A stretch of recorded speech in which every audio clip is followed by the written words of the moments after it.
우리가 사는 이 시대는 지식의 홍수 시대입니다. 그래서 여러분이 가지고 다니는 스마트폰 하나만 있으면은요, 궁금한 것을 몇 초 안에 다 검색할 수가 있어요. 또 인공지능이 놀라운 속도로 발전하고 있어서 사람들은 많은 정보를 얻기 위해서 공부하고 있어요. 그래서 많은 정보를 얻는데 이상한 거는 많이 아는데 삶에 대한 답은 더 어려워졌다라고 하는 얘기입니다. 선한 사람이 일반적으로 잘 돼야 되는 거 아니에요? 근데 왠지 모르게 고난을 당해요. 또 악한 사람이 형통하고 하나님을 믿는데도 이해할 수 없는 일들이 일어나고 그래요. 그래서 이러한 질문을 할 때에 우리는 그 질문 앞에서 당황합니다. 오늘 본문의 전도자는 우리에게 모든 질문의 답을 설명해 주지 않고 오히려 인간의 지혜는 한계가 있다고 이렇게 말씀을 합니다. 그래서 우리는 그 한계 앞에서 우리에게 가르쳐 주는 것이 모든 것을 이해하려고 하기보다는 하나님을 경외하라 이렇게 말씀하세요. 그래서 전도서가 말하는 지혜로운 삶은 모든 것을 아는 삶을 살아가는 것이 아니라 하나님이 하나님 되심을 인정하고 이해할 수 없는 현실 속에서도 하나님을 신뢰하면서 살아가라고 말씀을 하시고 있습니다. 그래서 우리는 말씀을 통해서 지금 세 가지를 살펴보도록 하겠습니다. 그래서 전도서 7장 1절에서 6절의 말씀을 통해 보니까 고난은 지혜를 배우는 학교라 이렇게 이름을 붙여도 될 정도로다가 말씀을 해주시고 있어요. 전도자는 초상집에 가는 것이 잔치집에 가는 것보다 낫다고 말씀하고 있습니다. 그러면 왜 초상집에 가는 게 더 낫다고 이렇게 얘기를 하느냐? 누구든지 초상집에 가게 되면은요, 인생에 대해서 질문을 할 거야, 안 할까요? 인생에 대해서 질문을 하게 돼요. 야, 그렇게 화려하게 살았는데 이 사람도 죽는구나. 이 사람 대단한 일을 했는데 이 사람도 뭐예요? 죽는구나. 그러면은 나는 어떻게 살아가야지? 한번 생각하게 돼야 안 돼요? 생각하게 된다고 하는 얘기입니다. 자, 그런데 이러한 이제 그 질문들이 답은 어떻게 얻을 수 있을 수 있는지 없는지는 모르겠지만 이렇게 하는 그 질문 자체가 가치가 있는 거예요, 없는 거예요? 가치가 있는 거예요. 2절에 보면은 모든 사람의 끝이 이와 같이 되면이라 산자는 이것을 그 마음에 둘지어다 그랬어요. 그러니까 죽음이 있다고 하는 얘기잖아요. 그러니까 이걸 마음에 두고 살아가는 사람하고 이거 마음에 안 두고 살아가는 사람하고 차이가 있을까요? 있어요. 엄청 있습니다. 자, 그래서 죽음을 생각하는 것이 우리를 절망하게 하기 위한 것이 아니라 오히려 인생을 지혜롭게 살도록 하기 위한 것이죠. 근데 3절에 가서 보면은 더 놀라워요. 슬픔이 웃음보다 더 나음은 얼굴에 근심하는 것이 마음에 유익하기 때문이라 그랬어요. 아니, 어떻게 슬픔이 웃음보다 더 나아요? 근데 전도자는 그렇게 말씀하고 있어요. 왜 그러느냐? 마음에 유익하다 그랬어요. 자, 그래서 고난과 슬픔이 언제나 나쁜 것만은 아니라고 말씀을 하고 있어요. 물론 성경은 고난 자체를 좋아하라고 말하지는 않지만 하나님께서는 고난조차도 우리의 유익을 위해서 사용하실 수 있습니다. 자, 그래서 우리가 신앙생활하고 살아가다 보게 되면은 평탄할 때에 평탄한 길에서 배우지 못했던 것을 눈물의 골짜기에서 배워야 안 배워요? 배우게 되는 거예요. 그 자식이 잘 자라날 때 평탄하잖아요. 그죠? 근데 자식 때문에 눈물의 골짜기 걸을 때가 있어요? 없어요? 있어요. 그때 자식이 누구 거며 그잖아요. 과연 이 자식을 어떻게 키우는 것이 이런 거 생각한단 말이에요. 그래서 오히려 순탄할 때, 평탄할 때, 잘 나갈 때에 이 몰랐던 것을 오히려 깨닫게 되는 그러한 이제 일들이 있게 되어진다라고 하는 얘기예요. 우리가 고난을 받을 때에 그 고난받기 전에는 자기가 뭐든지 다 잘할 수 있다고 이렇게 생각했던 사람인데 고난을 받게 되어지면은 어떻게 돼요? 내가 할 수 있는 게 얼마 없구나. 그래서 천지만물을 창조하신 전능하신 하나님을 찾게 될까요? 안 찾게 될까요? 찾게 돼요. 예수님이 십자가에서 죽으실 때 다 이루었다 그잖아요. 다 이루었다 그러는데 이제 그래서 십자가로 주님께로 하나님께로 우리 마음이 가요 안 가요? 가요. 그래서 전능하신 하나님의 도움이 필요하구나. 주님이 정말 십자가에서 다 이뤘다고 했는데 그 십자가의 비밀을 통해서 내가 이걸 해야 되겠구나. 이 문제를 어떻게 좀 씨름해야 되겠구나. 그래서 주님이 필요하다. 여러분, 우리가 신앙생활하면서 어려움이 왔을 때 그래도 나는 주님이 필요합니다. 그래도 나는 하나님이 필요합니다. 이 사람은 절대 복음을 안 떠나요. 근데 그게 없으면은요 어떻게 돼요? 자기에게 뭐 도움된다고 하면은 이상한 데도 가요 안 가요? 이상한 데도 가게 된다니까요. 자, 근데 우리가 성경에서 보게 되면은 요셉을 보게 되면은 어린 나이 형들이 팔아가지고 고생 많이 했잖아요. 근데 그 고난 속에서 보면은 하나님이 요셉과 함께 하시네. 그러니까 이 고난 속에서 하나님은 어떻게 가세요? 형들은 그를 죽이려고 했지만 하나님은 요셉의 그 고난 속에 함께 하시면서 하나님의 뜻과 계획을 이루어가요 안 이루어가요? 이루어가고 있어요. 자, 그래서 고난이 이 믿음의 사람들을 어렵게 만들어 드린 것만 아니라 오히려 그 고난을 통해서 하나님을 더 깊이 알아가는 통로가 되어진 거예요. 그래서 후대에게 이렇게 고난 속에서 하나님이 함께 하시고 있고 그 고난 속에서 하나님이 우리를 승리하게 하시는 모델이 되게 했단 말이에요.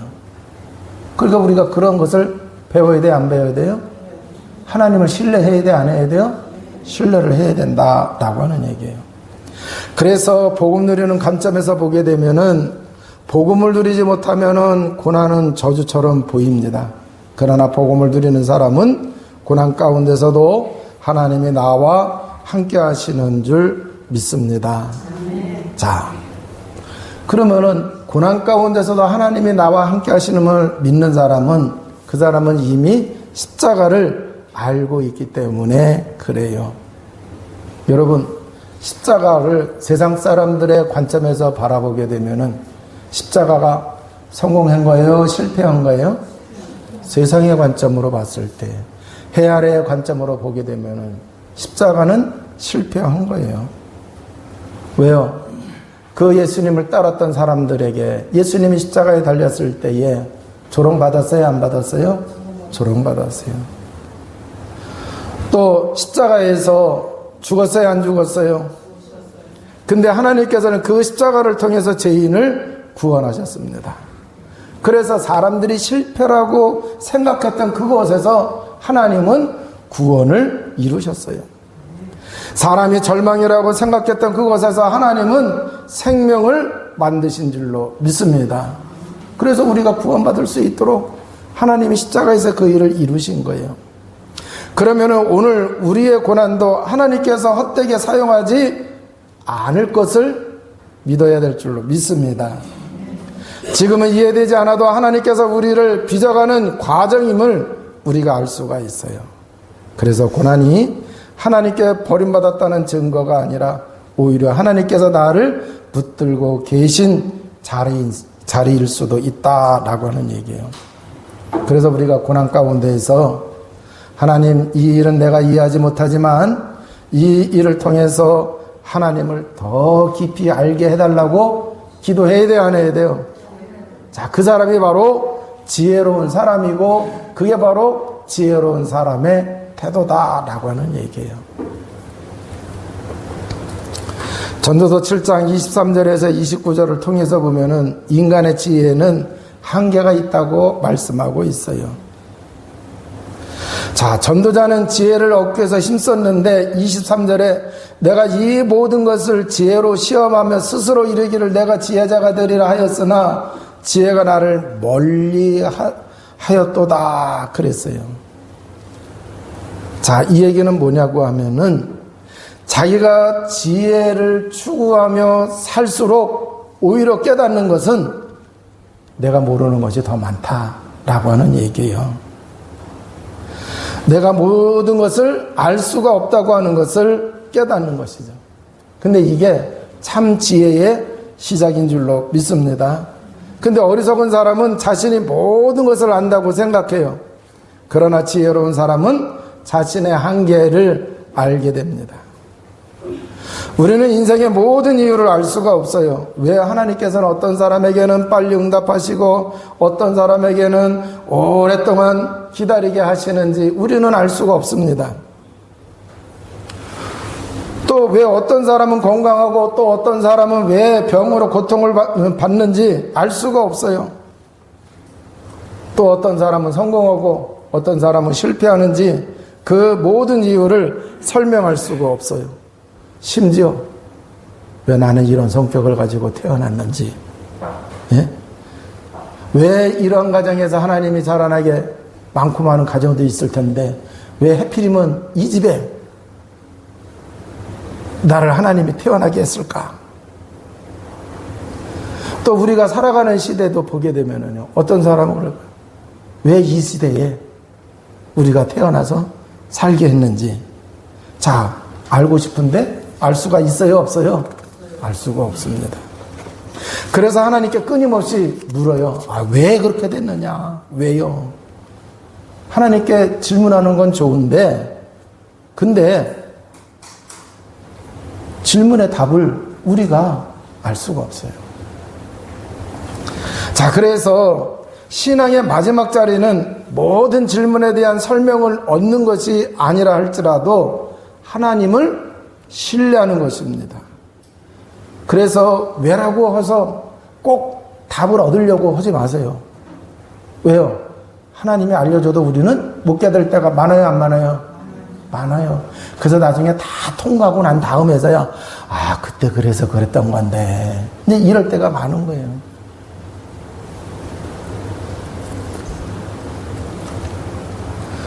어린아이가 수술실에 들어갈 때 나를 수술할 그 의사가 어떤 경력을 가지고 있고 어떤 전문성을 가지고 있고 실력이 어느 정도인지 알아요, 몰라요? 어린아이가? 몰라요. 근데 너 수술 받아야 된다 하면서 수술로 부모가 이끌고 가면은 부모님 믿고 수술 받아요, 안 받아요? 받아요. 그와 마찬가지로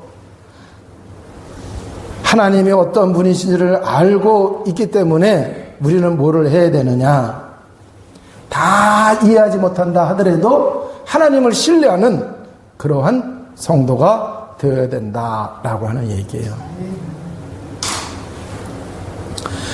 그래서 복음을 누리는 사람은 왜라고라는 질문만 붙잡고 살지 않습니다. 물론 질문도 할 수 있지만 마지막에는 주님, 저는 이거 잘 이해하지 못하지만 주님을 신뢰합니다. 주님을 신뢰한다는 얘기는 누구를 신뢰하는 거예요? 하나님을 신뢰해요. 그럼 하나님을 신뢰하려고 하면 우리가 뭐를 바라봐야 되느냐? 십자가를 바라보시기 바랍니다.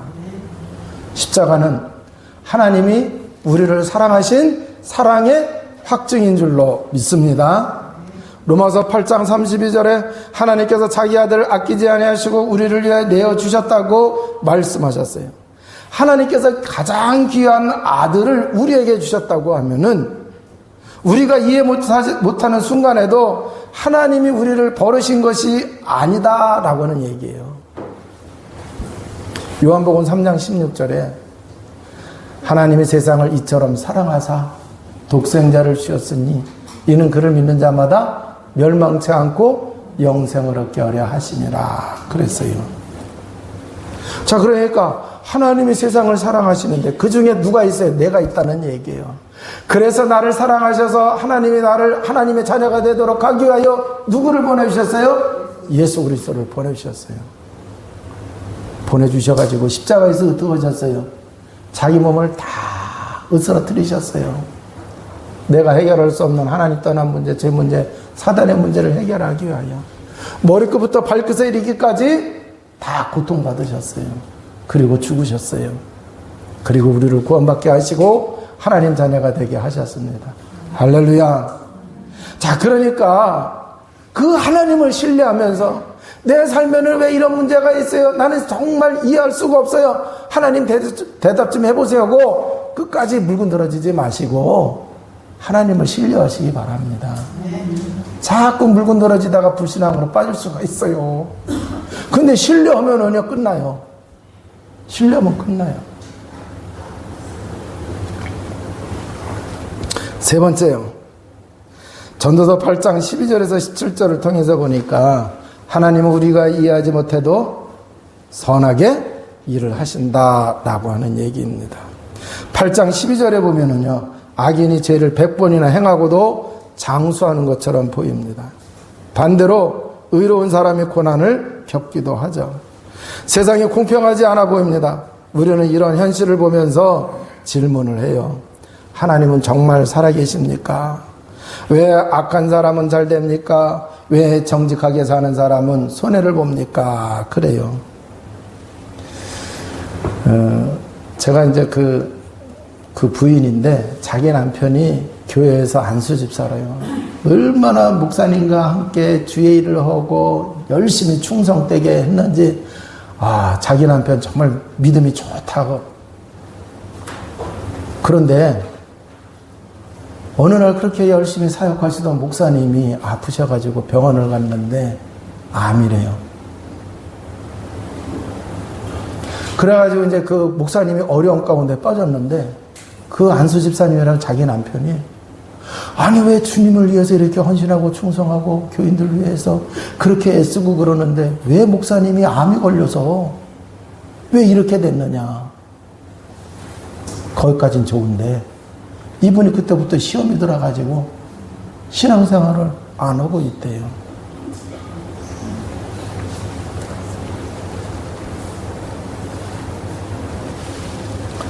자, 그래서 이 사람은 결국 뭐 한 거예요? 하나님을 떠난 거예요. 나중에 어떻게 됐는지는 모르지만 지금 상황에서는 그잖아요? 하나님을 떠난 상태가 되고 지금 불신앙의 자리에 앉아서 오히려 목사님을 위해서 기도하고 그잖아요. 어떻게 치유받을 수 있도록 도와주고 그래야 되는데 이제 이게 나가 자빠진 거예요. 자, 그런데 이 12절에 보게 되면은요, 뭐라고 말씀하시느냐. 하나님을 경외하여 그 앞에서 경외하는 자들은 잘 될 것이요. 그랬어요. 그러니까 악한 자들이 잘 되고 의인들이 고난을 받아요. 그런데 답을 딱 주셔야 되는데 끝에 뭐라고 얘기하시느냐. 하나님을 경외하여 그 앞에서 경외하는 자들은 잘 될 것이요. 그랬단 말이에요. 여기서 하나님을 경외한다고 하는 것은 하나님을 무서워하면서 벌벌 떠는 것만을 의미하지 않습니다. 하나님을 하나님으로 인정하는 것입니다. 자,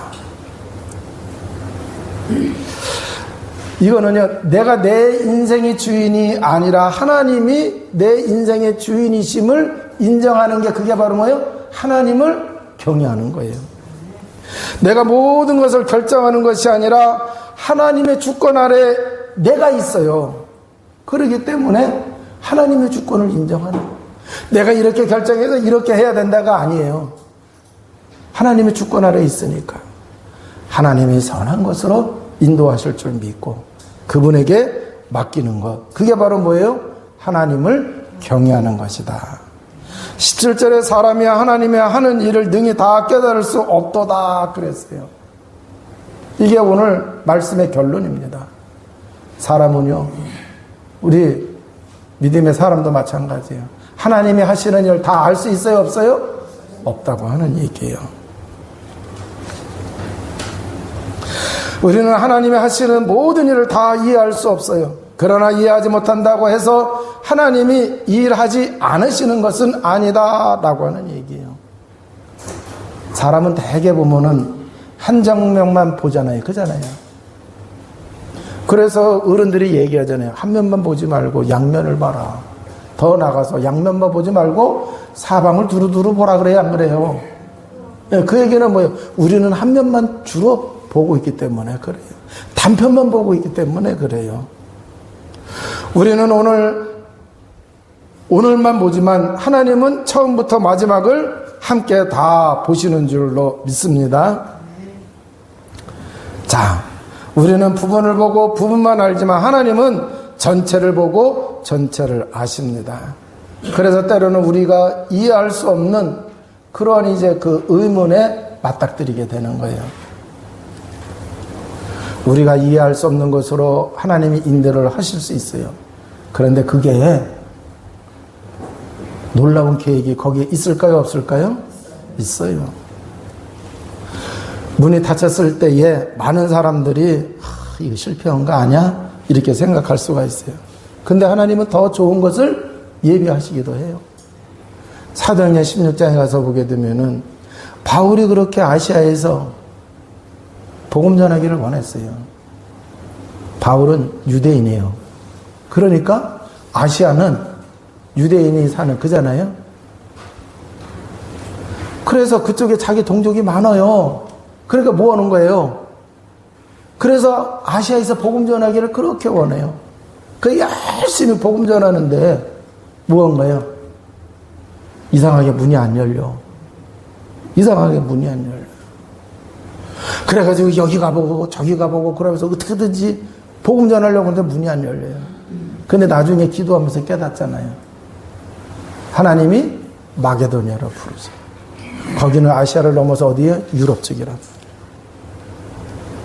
그러니까 하나님이 아시아에서 유럽으로 해서 지금 전 세계에 복음이 전해져요. 그러니까 이제 막힌 문인 것 같은데 하나님이 인도하시면은요, 이해는 안 됐지만 결국 따라가게 되면은 예비된 문이 있어요, 없어요? 예비된 길이 있어요, 없어요? 있어요. 그래서 우리가 처음에는 이해가 안 되더라도 신뢰하고 순종하면서 나가게 되면은 우리는 하나님의 은혜와 축복 속에 있게 된다라고 하는 얘기입니다. 우리가 열심히 기도를 하는데 기도에 응답이 되지 않으면 하나님 침묵하신다고 생각하지만 하나님께서는 우리가 알지 못하는 일을 하고 계시고 있습니다. 우리가 고난을 받을 때에는요, 하나님께 버림받았다고 생각하지만 하나님께서는 그 고난 속에서 우리의 믿음을 깊게 하실 수가 있다라고 하는 얘기예요. 그러므로 지혜로운 사람은 모든 것을 이해하는 사람이 아니라 하나님의 섭리를 신뢰하는 사람이 지혜로운 사람이다 라고 하는 얘기입니다. 자, 그러면은 신약 성경은 이 전도사가 던지는 질문에 무엇이라고 대답을 하느냐? 고린도전서 1장 18절에 보면은 십자가의 도가 멸망받는 사람에게는 미련한 것이지만 구원 얻은 우리에게는 하나님의 능력이라고 그랬어요. 그래서 세상의 관점으로 십자가를 보면은 십자가는 실패입니다. 예수님이 십자가에 달리실 때에 사람들이 조롱을 합니다. 뭐라고 조롱을 합니까? 네가 하나님의 아들이거든 내려오라 그래요. 자, 그런데 하나님은 얼마든지 내려갈 수가 있는데 예수님은 내려가지 않으셨어요. 만약에 열받아 갖고 내려오시면은, 그래서 십자가를 안 지시면은 우리가 구원받을 수 있을까요? 없어요. 하나님이 말씀하셨던 그 언약이 성취될까요? 안 돼요. 근데 예수님은 조롱당하면서 비난받으면서 또 죽기까지 하셨어요. 그러니까 세상의 관점으로 세상의 지식을 가지고 예수님을 바라보니까, 십자가를 바라보니까 아이고 우리 선생님 죽었으니 우리는 끝났구나. 그래서 제자들은 어떻게 했어요? 다 흩어졌어요. 사람들의 눈에는 예수의 사역이 끝난 것처럼 보였습니다. 그러나 하나님께서는 바로 그 십자가를 통해서 구원을 이루셨습니다. 십자가에서 죄의 문제가 해결된 줄로 믿습니다. 하나님의 공의와 사랑이 나타났어요. 그리고 부활을 통해서 죽음의 권세가 무너졌어요. 이 얘기는 뭐냐? 하나님 떠난 문제, 죄 문제, 사단의 문제가 완벽하게 해결되어졌다라고 하는 얘기입니다. 그래서 이 세 가지 문제로 인해서는 세상의 모든 문제의 답이 이루어지게 됐습니다. 세상이 실패라고 생각했던 그 십자가가 하나님의 승리가 된 줄로 믿습니다. 그래서 고린도서 1장 24절에 그리스도는 하나님의 능력이요 하나님의 지혜니라 그랬어요. 자, 그러면은 우리가 여기서 잘 깨달아야 됩니다. 인간의 지혜가 이해할 수 없는 곳에서 하나님의 지혜가 일을 하셨어요? 안 하셨어요? 일을 하셨어요. 그래서 우리는 세상의 계산만으로 인생을 살아가면 안 된다. 세상의 지혜로만 인생을 살아가면 안 된다라고 하는 얘기예요. 세상은 뭐라고 얘기합니까? 네가 손해보면 된대요, 안 된대요? 안 된다고 그래요. 그런데 십자가는 뭐라 그래요? 사랑하라고 그래요. 세상은 용서하면 내가 손해본다고 그래요. 그러나 복음은 너도 용서받은 사람이니 용서하라고 그래요, 안 그래요? 세상은 더 많이 가져야 행복할 수 있다 그래요. 그러나 복음은 받은 은혜를 누리고 나누라고 합니다. 세상은 높아져야 성공한다고 얘기합니다. 그러나 십자가는 예수님은 높고 높은 보좌를 버리시고 낮고 천한 인간 세계에 들어오셔서 그 모질다고 하는 십자가 처형을 통해서 뭐 하셨어요? 우리를 구원하셨단 말이에요. 그러니까 우리가 세상 사람들과 같이 내가 높아져야 성공하는 것이고 내가 높아져야 잘 되는 것이 아니라 내가 낮아짐을 통하여 사람이 살 수 있고 내가 낮아짐을 통하여 다른 사람에게 복음이 들어갈 수 있다고 하면은 어떻게 해야 돼요? 그 길을 따라가야 된다라고 하는 얘기예요. 이것이 십자가의 지혜인 줄로 믿습니다.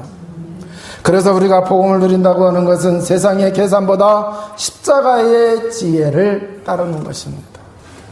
여러분, 우리는 이제 그 예배 중에도 복음 고백 선포를 합니다. 또 이제 무시로 복음 고백 선포를 해요, 안 해요? 그리고 우리는 복음을 누려야 된다고 강조하고 있어요. 그렇다고 하면은요, 정말 우리가 복음을 누리는 삶을 살아간다고 하면은 오늘 전도서를 통해서 하나님이 주시는 이 말씀을 우리가 바로 새겨야 될 줄로 믿습니다. 세상의 지혜로 살아가는 것이 아니라 우리는 십자가는 그리스도는 누구라 그랬어요? 하나님의 지혜니라. 하나님의 지혜로 살아가야 돼요. 그게 그리스도를 누리는 삶입니다. 이제 말씀을 마치도록 하겠습니다. 오늘 전도서는 우리에게 인간의 한계를 보여줍니다. 우리는 모든 것을 알 수 없어요. 모든 고난의 이유도 알 수가 없습니다. 하나님께서 왜 그렇게 일을 하시는지 다 알 수 없어요. 왜 악인이 형통하는지 완전히 설명할 수 없어요. 그러나 성경은 우리에게 모든 이유를 설명하는 대신에 한 분을 보여주십니다. 누구를 보여주세요? 예수 그리스도죠. 참된 지혜는 모든 것을 아는 것이 아니라 하나님을 경외하고 그리스도를 붙잡는 것입니다. 그러므로 이해보다 신뢰를 선택해야 될 줄로 믿습니다. 계산보다는 하나님의 말씀에 순종을 선택을 해야 되겠죠. 내가 두렵기 때문에 이렇게 해야 된다가 아니라 복음을 선택해야 돼요. 그러면은 하나님을 경외하는 삶을 살게 될 줄로 믿습니다. 모든 것을 아는 사람이 아니라 모든 것을 아시는 하나님을 신뢰하는 사람이 우리가 되어야 된다라고 하는 얘기입니다. 사람은 모든 상황을 통제하고 싶어요. 그러나 모든 상황을 통제하려 하지 말고 모든 상황을 다스리시는 하나님을 붙들어야 될 줄로 믿습니다. 세상의 지혜가 아니라 십자가에 나타난 하나님의 지혜를 우리가 따라 살아가야 되죠. 오늘도 이해되지 않는 인생의 자리에서 예수 그리스도를 바라보고 그분 안에 있는 구원과 사랑과 은혜를 누리며 살아가시기를 주님의 이름으로 축원을 드립니다. 그리스도는 하나님의 능력이요 하나님의 지혜라고 그랬어요. 그래서 우리가 예수 그리스도 복음을 누리게 되면은 하나님의 능력으로 살아가게 되는 거예요. 세상의 지혜가 아니라 하나님의 지혜인 그리스도의 인도를 받으며 그리스도의 다스리심을 받으며 그리스도의 복음에 행복해하며 살아가시기를 주님의 이름으로 축원을 드립니다. 기도하시겠습니다. 하나님